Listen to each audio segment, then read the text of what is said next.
بسم الله الرحمن الرحيم. الحمد لله الذي خلق السماوات والأرض وجعل الظلمات والنور، ثم الذين كفروا بربهم يعدلون. هو الذي خلقكم من طين ثم قضى أجلا وأجل مسمى عنده، ثم أنتم تمترون. وهو الله في السماوات وفي الأرض يعلم سركم وجهركم ويعلم ما تكسبون. وما تأتيهم من آية من آيات ربهم إلا كانوا عنها معرضين. فقد كذبوا بالحق لما جاءهم، فسوف يأتيهم أنباء ما كانوا به يستهزئون. ألم يروا كم أهلكنا من قبلهم من قرن مكناهم في الأرض ما لم نمكن لكم، وأرسلنا السماء عليهم مدرارا وجعلنا الأنهار تجري من تحتهم فأهلكناهم بذنوبهم وأنشأنا من بعدهم قرنا آخرين. ولو نزلنا عليك كتابا في قرطاس فلمسوه بأيديهم لقال الذين كفروا إن هذا إلا سحر مبين. وقالوا لولا أنزل عليه ملك، ولو أنزلنا ملكا لقضي الأمر ثم لا ينظرون. ولو جعلناه ملكا لجعلناه رجلا وللبسنا عليهم ما يلبسون. ولقد استهزئ برسل من قبلك فحاق بالذين سخروا منهم ما كانوا به يستهزئون. قل سيروا في الأرض ثم انظروا كيف كان عاقبة المكذبين. قل لمن ما في السماوات والأرض قل لله. كتب على نفسه الرحمة ليجمعنكم إلى يوم القيامة لا ريب فيه.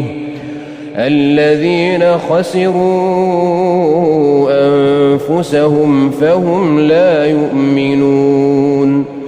وله ما سكن في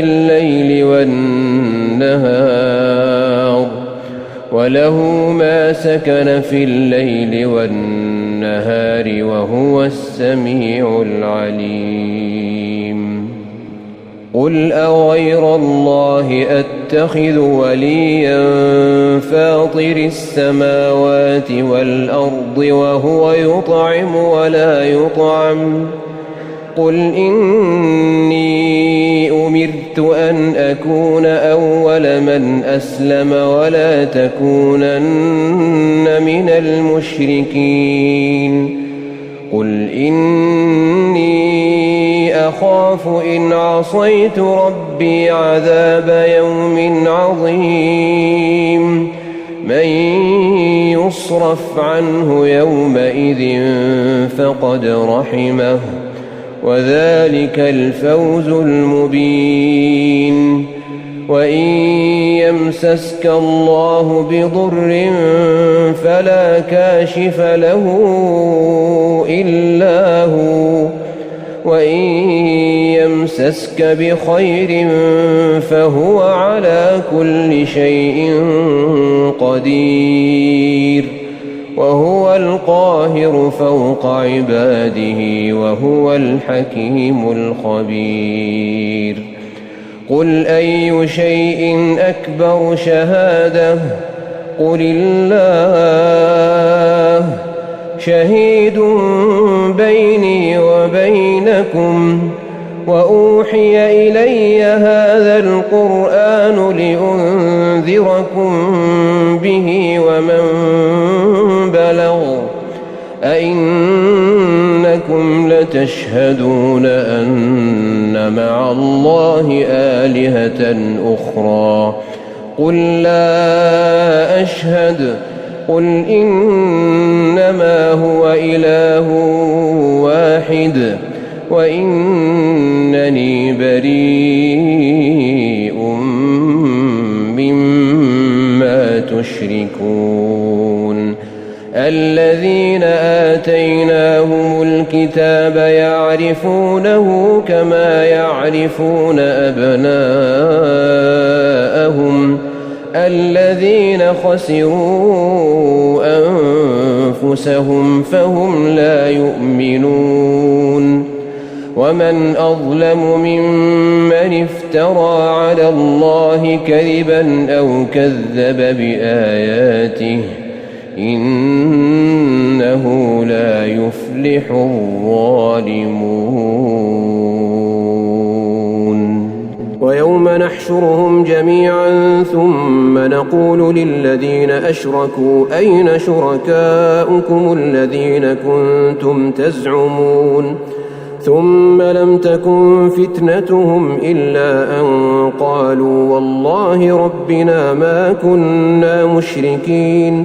انظر كيف كذبوا على أنفسهم وضل عنهم ما كانوا يفترون.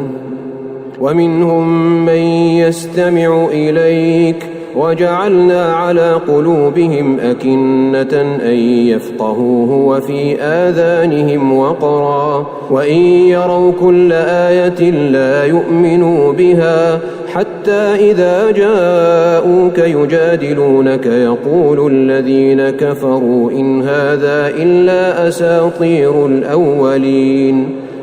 وهم ينهون عنه وينأون عنه، وإن يهلكون إلا أنفسهم وما يشعرون. ولو ترى إذ وقفوا على النار فقالوا يا ليتنا نرد ولا نكذب بآيات ربنا ونكون من المؤمنين، بل بدا لهم ما كانوا يخفون من قبل، ولو ردوا لعادوا لما نهوا عنه وإنهم لكاذبون. وقالوا إن هي إلا حياتنا الدنيا وما نحن بمبعوثين. ولو ترى إذ وقفوا على ربهم قال أليس هذا بالحق؟ قالوا بلى وربنا. قال فذوقوا العذاب بما كنتم تكفرون. قد خسر الذين كذبوا بلقاء الله حتى إذا جاءتهم الساعة بغتة قالوا يا حسرتنا على ما فرطنا فيها، وهم يحملون أوزارهم على ظهورهم، ألا ساء ما يزرون. وما الحياة الدنيا إلا لعب ولهو، وللدار الآخرة خير للذين يتقون، أفلا تعقلون؟ قد نعلم إنه ليحزنك الذي يقولون، فإنهم لا يكذبونك ولكن الظالمين بآيات الله يجحدون. ولقد كذبت رسل من قبلك فصبروا على ما كذبوا وأوذوا حتى أتاهم نصرنا، ولا مبدل لكلمات الله ولقد جاءك من نبأ المرسلين وإن كان كبر عليك إعراضهم فإن استطعت أن تبتغي نفقا في الأرض أو سلما في السماء فتأتيهم بآية ولو شاء الله لجمعهم على الهدى فلا تكونن من الجاهلين إنما يستجيب الذين يسمعون والموتى يبعثهم الله ثم إليه يرجعون وقالوا لولا نزل عليه آية من ربه قل إن الله قادر على أن ينزل آية ولكن أكثرهم لا يعلمون وما من دابة في الأرض ولا طائر يطير بجناحيه إلا أمثالكم ما فرطنا في الكتاب من شيء ثم إلى ربهم يحشرون والذين كذبوا بآياتنا صم وبكم في الظلمات من يشاء الله يضلله ومن يشاء يجعله على صراط مستقيم قل أرأيتكم إن أتاكم عذاب الله أو أتتكم الساعة أغير الله تدعون إن كنتم صادقين بل إياه تدعون فيكشف ما تدعون إليه إن شاء وتنسون ما تشركون ولقد أرسلنا إلى من قبلك فأخذناهم بالبأساء والضراء لعلهم يتضرعون فلولا إذ جاءهم بأسنا تضرعوا ولكن قست قلوبهم وزين لهم الشيطان ما كانوا يعملون فلما نسوا ما ذكروا به فتحنا عليهم أبواب كل شيء حتى إذا فرحوا بما أوتوا أخذناهم بغتة فإذا هم مبلسون فقطع دابر القوم الذين ظلموا والحمد لله رب العالمين قل أرأيتم إن أخذ الله سمعكم وأبصاركم وختم على قلوبكم من إله غير الله يأتيكم به انظر كيف نصرف الآيات ثم هم يصدفون قل أرأيتكم إن أتاكم عذاب الله بغتة أو جهرة هل يهلك إلا القوم الظالمون وما نرسل المرسلين إلا مبشرين ومنذرين فمن آمن وأصلح فلا خوف عليهم ولا هم يحزنون والذين كذبوا بآياتنا يمسهم العذاب بما كانوا يفسقون قل لا أقول لكم عندي خزائن الله ولا أعلم الغيب ولا أقول لكم إني ملك إن أتبع إلا ما يوحى إلي قل هل يستوي الأعمى والبصير أفلا تتفكرون وأنذر به الذين يخافون أن يحشروا إلى ربهم ليس لهم من دونه ولي ولا شفيع لعلهم يتقون ولا تطرد الذين يدعون ربهم بالغداة والعشي يريدون وجهه ما عليك من حسابهم من شيء وما من حسابك عليهم من شيء فتطردهم فتكون من الظالمين وكذلك فتنا بعضهم ببعض ليقولوا أهؤلاء من الله عليهم من بيننا أليس الله بأعلم بالشاكرين وإذا جاءك الذين يؤمنون بآياتنا فقل سلام عليكم كتب ربكم على نفسه الرحمة أنه من عمل منكم سوءا بجهالة ثم تاب من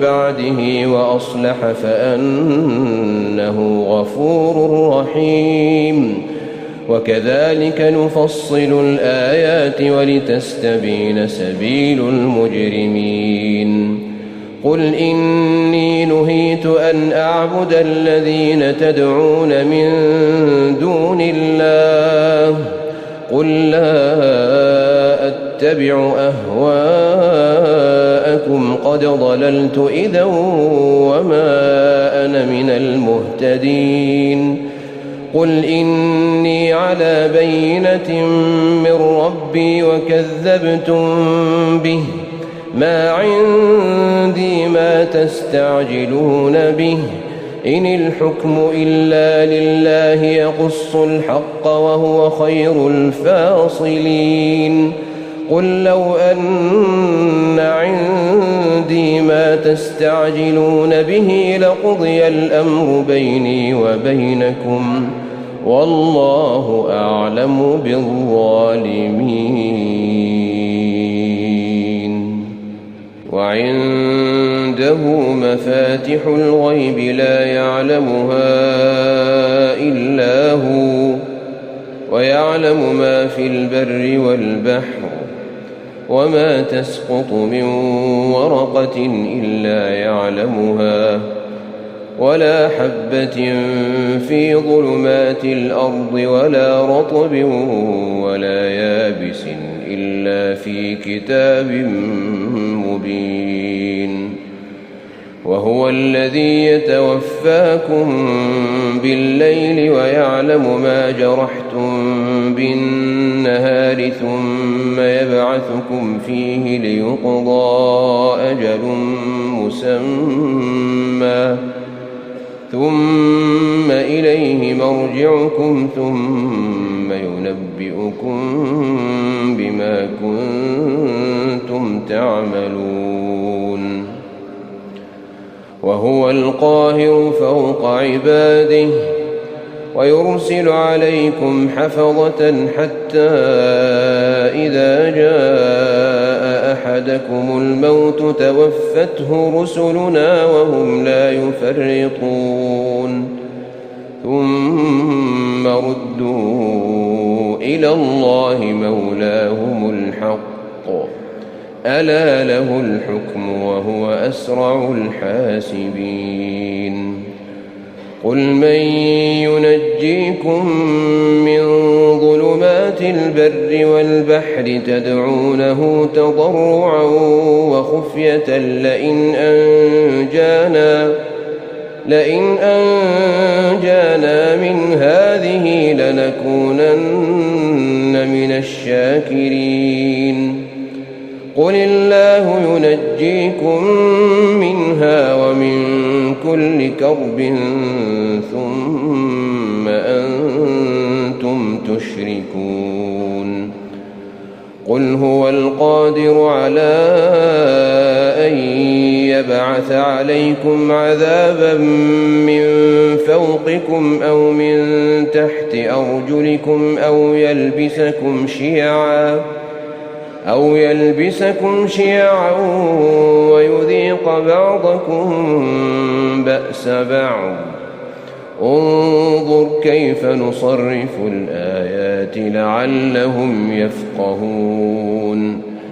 وكذب به قومك وهو الحق قل لست عليكم بوكيل لكل نبأ مستقر وسوف تعلمون.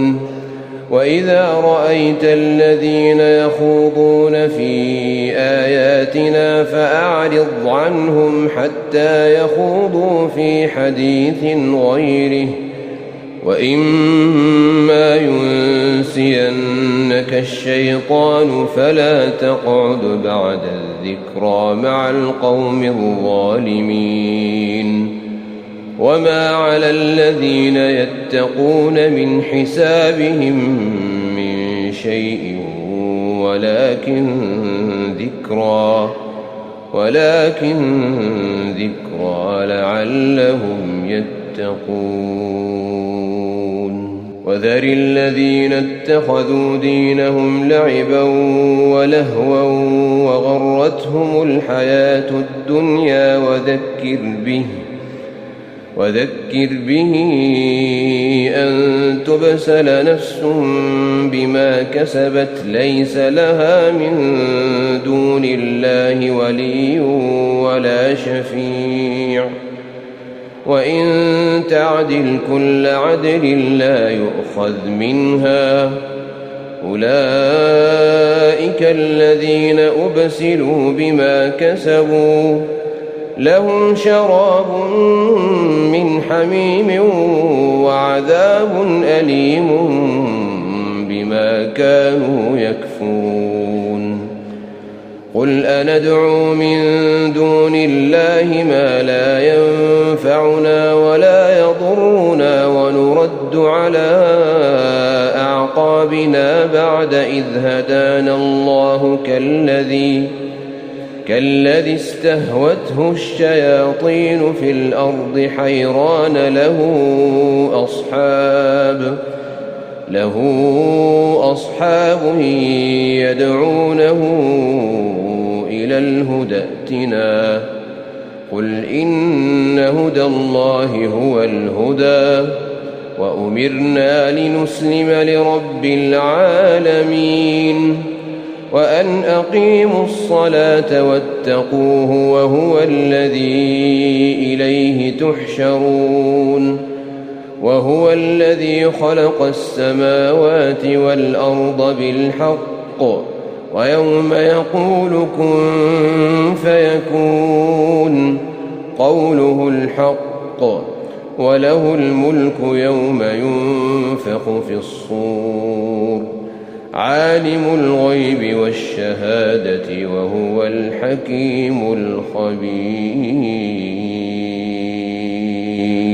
وإذ قال إبراهيم لأبيه آزر أتتخذ أصناما آلهة إني أراك وقومك في ضلال مبين. وكذلك نري إبراهيم ملكوت السماوات والأرض وليكون من الموقنين. فلما جن عليه الليل رأى كوكبا قال هذا ربي فلما أفل قال لا أحب الآفلين. فلما رأى القمر بازغا قال هذا ربي فلما أفل قال لئن لم يهدني ربي لأكونن من القوم الضالين. فلما رأى الشمس بازغة قال هذا ربي هذا أكبر. فلما أفلت قال يا قوم إني بريء مما تشركون إني وجهت وجهي للذي فطر السماوات والأرض حنيفا وما أنا من المشركين. وحاجه قومه قال أتحاجوني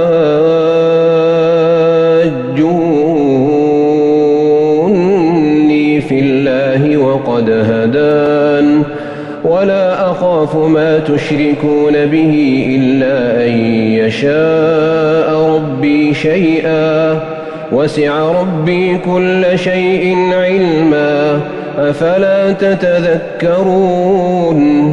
وكيف أخاف ما أشركتم ولا تخافون أنكم أشركتم بالله ما لم ينزل به عليكم سلطانا فأي الفريقين أحق بالأمن إن كنتم تعلمون.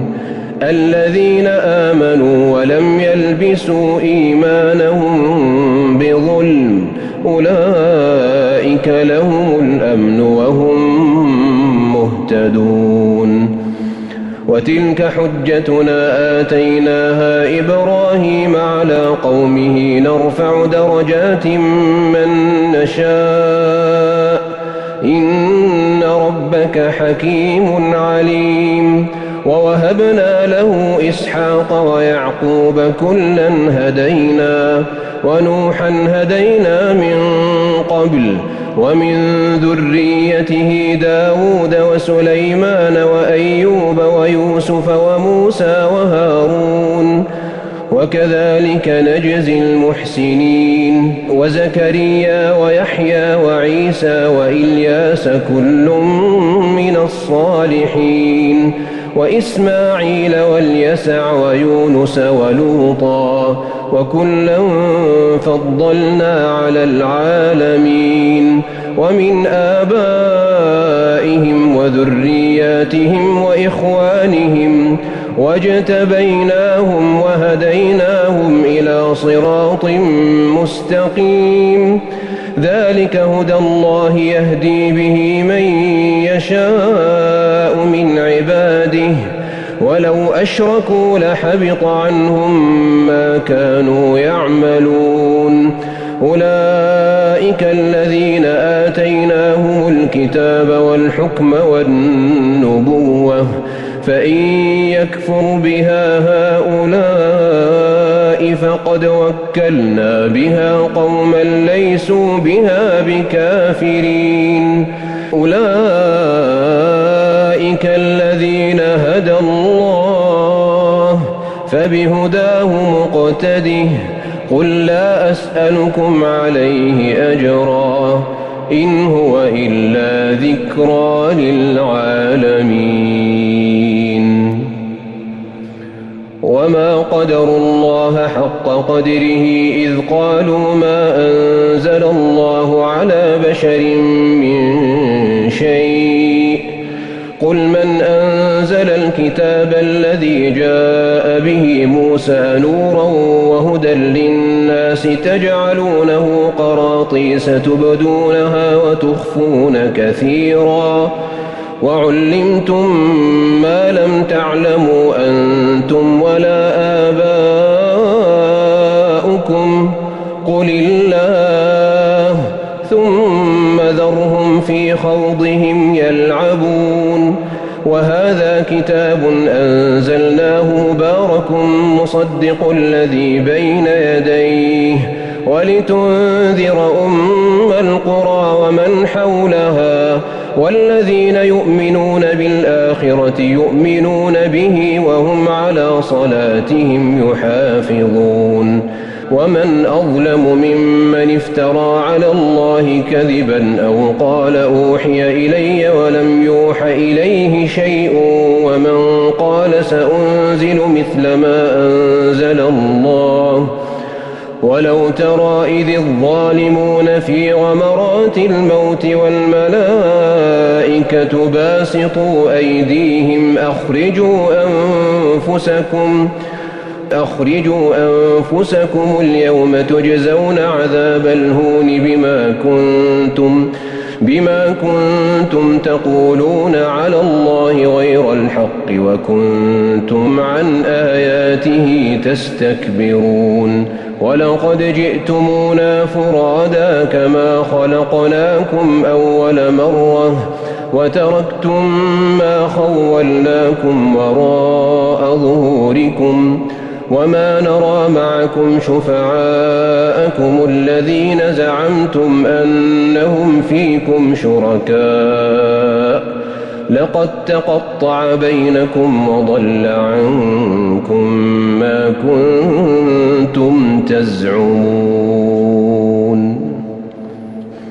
إن الله فالق الحب والنوى يخرج الحي من الميت ومخرج الميت من الحي ذلكم الله فأنى تؤفكون فالق الإصباح وجعل الليل سكنا والشمس والقمر حسبانا ذلك تقدير العزيز العليم وهو الذي جعل لكم النجوم لتهتدوا بها في ظلمات البر والبحر قد فصلنا الآيات لقوم يعلمون وهو الذي أنشأكم من نفس واحدة فمستقر ومستودع قد فصلنا الآيات لقوم يفقهون وهو الذي أنزل من السماء ماء فأخرجنا به نبات كل شيء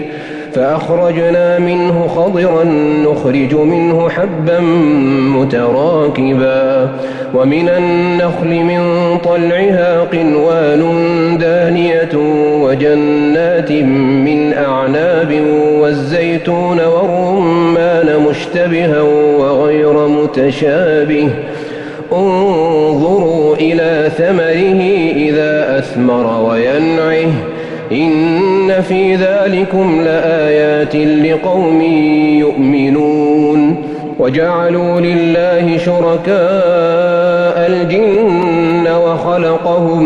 وخرقوا له بنين وبنات بغير علم سبحانه وتعالى عما يصفون بديع السماوات والأرض أنى يكون له ولد ولم تكن له صاحبة وخلق كل شيء وهو بكل شيء عليم ذلكم الله ربكم لا إله إلا هو خالق كل شيء فاعبدوه وهو على كل شيء وكيل لا تدركه الأبصار وهو يدرك الأبصار وهو اللطيف الخبير قد جاءكم بصائر من ربكم فمن أبصر فلنفسه ومن عمي فعليها وما أنا عليكم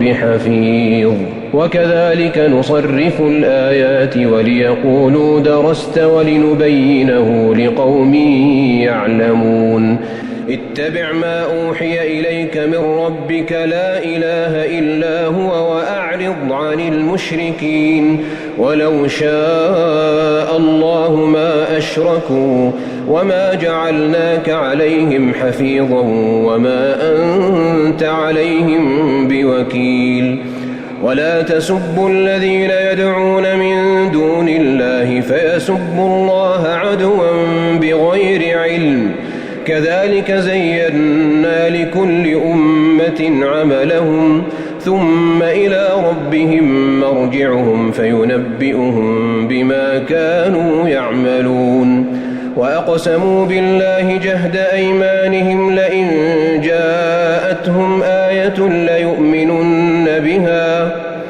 قل إنما الآيات عند الله وما يشعركم أنها إذا جاءت لا يؤمنون ونقلب أفئدتهم وأبصارهم كما لم يؤمنوا به أول مرة ونذرهم في طغيانهم يعمهون ولو أننا نزلنا إليهم الملائكة وكلمهم الموتى وحشرنا عليهم كل شيء قبلا ما كانوا ليؤمنوا إلا أن يشاء الله ولكن أكثرهم يجهلون. وكذلك جعلنا لكل نبي عدوا شياطين الإنس والجن يوحي بعضهم إلى بعض زخرف القول غرورا ولو شاء ربك ما فعلوه فذرهم وما يفترون. ولتصغى إليه أفئدة الذين لا يؤمنون بالآخرة وليرضوه وليقترفوا ما هم مقترفون. أفغير الله أبتغي حكما وهو الذي أنزل إليكم الكتاب مفصلا والذين آتيناهم الكتاب يعلمون أنه منزل من ربك بالحق فلا تكونن من الممترين. وتمت كلمة ربك صدقا وعدلا لا مبدل لكلماته وهو السميع العليم. وإن تطع أكثر من في الأرض يضلوك عن سبيل الله إن يتبعون إلا الظن وإن هم إلا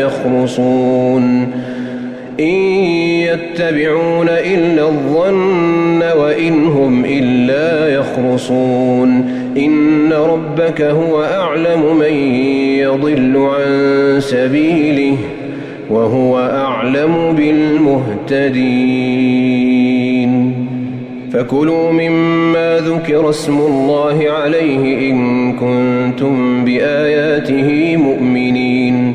وما لكم ألا تأكلوا مما ذكر اسم الله عليه وقد فصل لكم ما حرم عليكم إلا ما اضطررتم إليه وإن كثيرا ليضلون بأهوائهم بغير علم إن ربك هو أعلم بالمعتدين.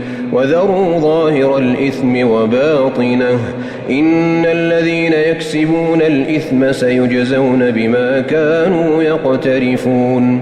ولا تأكلوا مما لم يذكر اسم الله عليه وإنه لفسق وإن الشياطين ليوحون إلى أوليائهم ليجادلوكم وإن أطعتموهم إنكم لمشركون. أومن كان ميتا فأحييناه وجعلنا له نورا يمشي به في الناس كمن مثله في الظلمات ليس بخارج منها كذلك زين للكافرين ما كانوا يعملون. وكذلك جعلنا في كل قرية أكابر مجرميها ليمكروا فيها وما يمكرون إلا بأنفسهم وما يشعرون.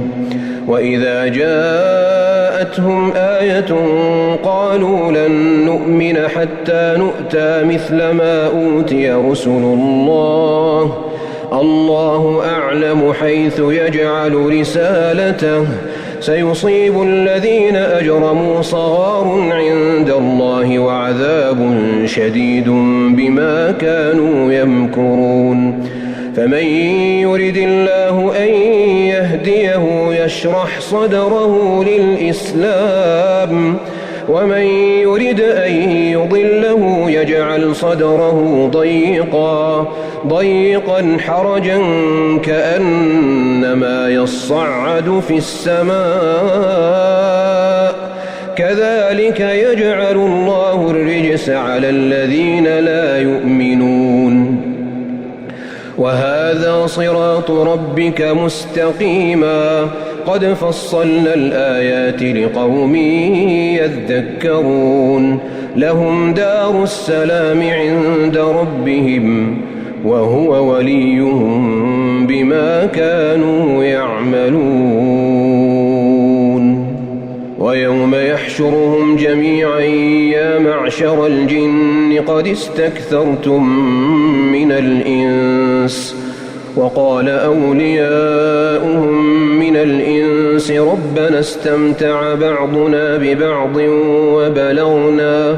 وبلغنا أجلنا الذي أجلت لنا قال النار مثواكم خالدين فيها إلا ما شاء الله إن ربك حكيم عليم وكذلك نولي بعض الظالمين بعضا بما كانوا يكسبون يا معشر الجن والإنس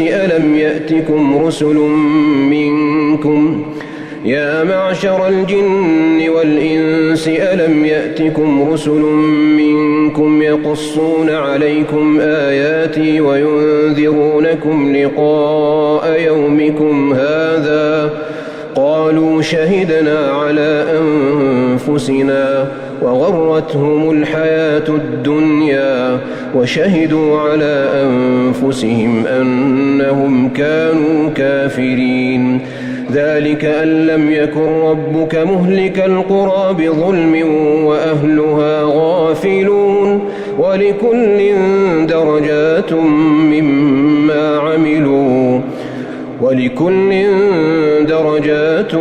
مما عملوا وما ربك بغافل عما يعملون وربك الغني ذو الرحمة إن يشأ يذهبكم ويستخلف من بعدكم ما يشاء كما أنشأكم من ذرية قوم آخرين إنما توعدون لآت وما أنتم بمعجزين قل يا قوم اعملوا على مكانتكم إني عامل فسوف تعلمون من تكون له عاقبة الدار إنه لا يفلح الظالمون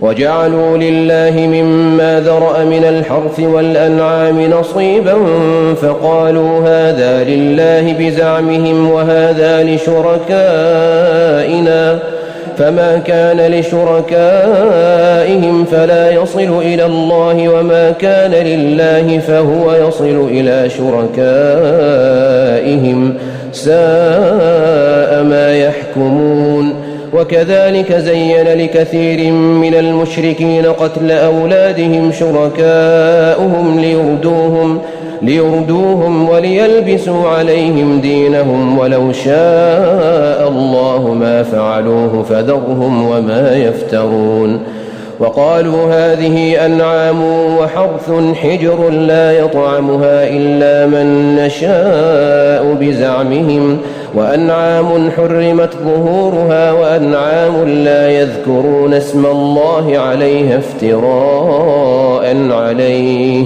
سيجزيهم بما كانوا يفترون وقالوا ما في بطون هذه الأنعام خالصة لذكورنا ومحرم على أزواجنا وإن يكن ميتة فهم فيه شركاء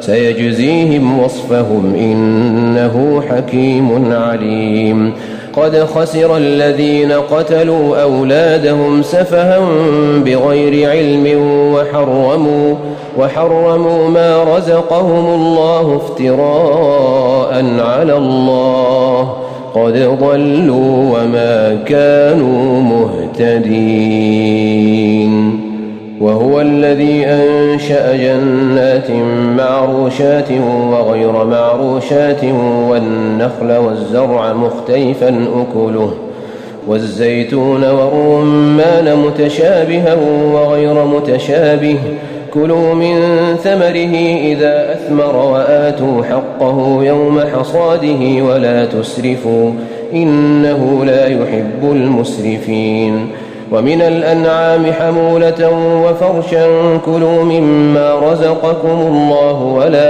ولا تتبعوا خطوات الشيطان إنه لكم عدو مبين 8 أزواج من الضأن 2 ومن المعز 2 قل الذكرين حرم أم الأنثيين أما اشتملت عليه أرحام الأنثيين نبئوني بعلم إن كنتم صادقين ومن الإبل 2 ومن البقر 2 قل الذكرين حرم أم الأنثيين أما اشتملت عليه أرحام الأنثيين أم كنتم شهداء إذ وصاكم الله بهذا فمن أظلم ممن افترى على الله كذبا ليضل الناس بغير علم إن الله لا يهدي القوم الظالمين قل لا أجد فيما أوحي إلي محرما على طاعم يطعمه إلا أن يكون ميتة أو دما مسفوحا أو لحم خنزير فإنه رجس أو فسقا أهل لغير الله به فمن اضطر غير باغ ولا عاد فإن ربك غفور رحيم وعلى الذين هادوا حرمنا كل ذي ظفر ومن البقر والغنم حرمنا عليهم شحومهما إلا ما حملت ظهورهما أو الحوايا أو ما اختلط بعظم ذلك جزيناهم ببغيهم وإنا لصادقون فإن كذبوك فقل ربكم ذو رحمة واسعة ولا يرد بأسه عن القوم المجرمين سيقول الذين أشركوا لو شاء الله ما أشركنا ولا آباؤنا ولا حرمنا من شيء كذلك كذب الذين من قبلهم حتى ذاقوا بأسنا قل هل عندكم من علم فتخرجوه لنا إن تتبعون إلا الظن وإن أنتم إلا تخرصون قل فلله الحجة البالغة فلو شاء لهداكم أجمعين قل هلم شهداءكم الذين يشهدون أن الله حرم هذا فإن شهدوا فلا تشهد معهم ولا تتبع أهواء الذين كذبوا بآياتنا والذين لا يؤمنون بالآخرة وهم بربهم يعدلون قل تعالوا أتل ما حرم ربكم عليكم ألا تشركوا به شيئا وبالوالدين إحسانا ولا تقتلوا أولادكم من إملاق نحن نرزقكم وإياهم ولا تقربوا الفواحش ما ظهر منها وما بطن ولا تقتلوا النفس التي حرم الله إلا بالحق ذلكم وصاكم به لعلكم تعقلون ولا تقربوا مال اليتيم إلا بالتي هي أحسن حتى يبلغ أشده وأوفوا الكيل والميزان بالقسط لا نكلف نفسا إلا وسعها وإذا قلتم فاعدلوا ولو كان ذا قربى وبعهد الله أوفوا ذلكم وصاكم به لعلكم تذكرون وأن هذا صراطي مستقيما فاتبعوه ولا تتبعوا السبل فتفرق بكم عن سبيله ذلكم وصاكم به لعلكم تتقون ثم آتينا موسى الكتاب تماما على الذي أحسن وتفصيلا لكل شيء وهدى ورحمة لعلهم بلقاء ربهم يؤمنون. وهذا كتاب أنزلناه مبارك فاتبعوه واتقوا لعلكم ترحمون.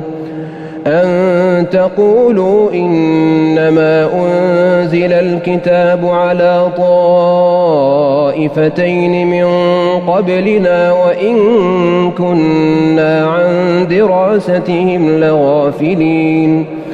أو تقولوا لو أنا أنزل علينا الكتاب لكنا أهدى منهم فقد جاءكم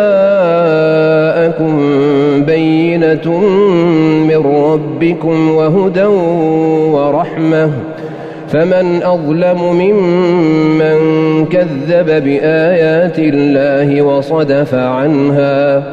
سنجزي الذين يصدفون عن آياتنا سوء العذاب بما كانوا يصدفون. هل ينظرون إلا أن تأتيهم الملائكة أو يأتي ربك أو يأتي بعض آيات ربك؟